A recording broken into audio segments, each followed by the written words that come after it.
Can Trump really end the war in Ukraine in just 24 hours? Or is that a promise like the 3 days Vladimir Putin said it would take to occupy the Ukrainian capital?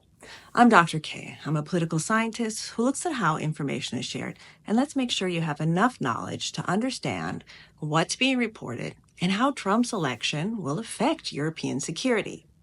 Just after it was clear that Donald Trump would become America's 47th president, European leaders met in Budapest on November 7th for the European Political Community Meeting. That's a group that was created after Russia's full-scale invasion of Ukraine for broader political cooperation that goes beyond the framework of the European Union. In Budapest, many of Europe's leaders stressed the importance of Europe and the United States continuing to support Ukraine against Russia.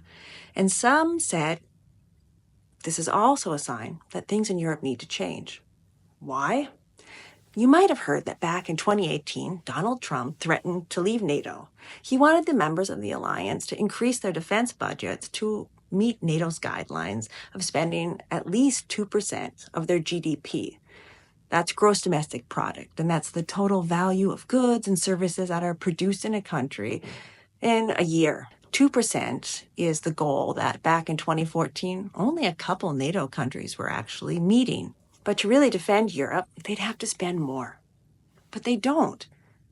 Because back in 1992, when the foundation for the EU was being laid and when the adoption of the euro was being set up in the Maastricht Treaty, as a way to encourage countries with a strong currency, like Germany with its Deutschmark, to join, they created guardrails to protect the value of the new euro.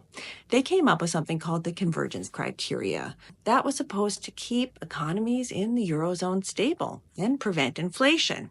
And one of the rules was that a country's annual budget deficit couldn't go over 3% of its GDP.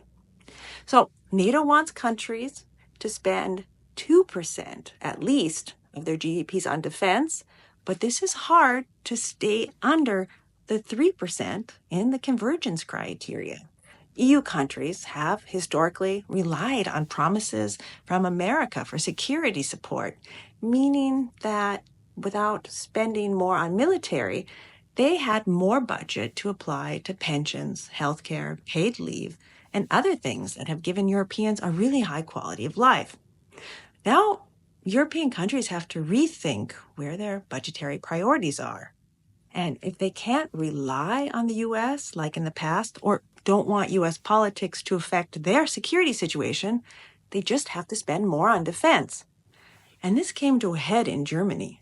Disagreements about the annual budget led to a call for snap elections, as the already shaky coalition there between the Social Democrats, the Green Party, and the Liberal Democrats broke down over budget issues.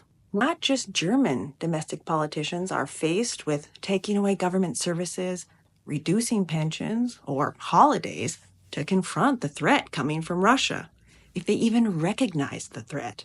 And that's a really difficult platform to run on. Vote for me, you'll have a lower quality of life. Will Trump be able to end Russia's war in Ukraine within 24 hours?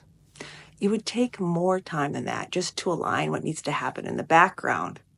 But it only took 24 hours to end German Chancellor Olaf Scholz's coalition government. I'm Dr. K.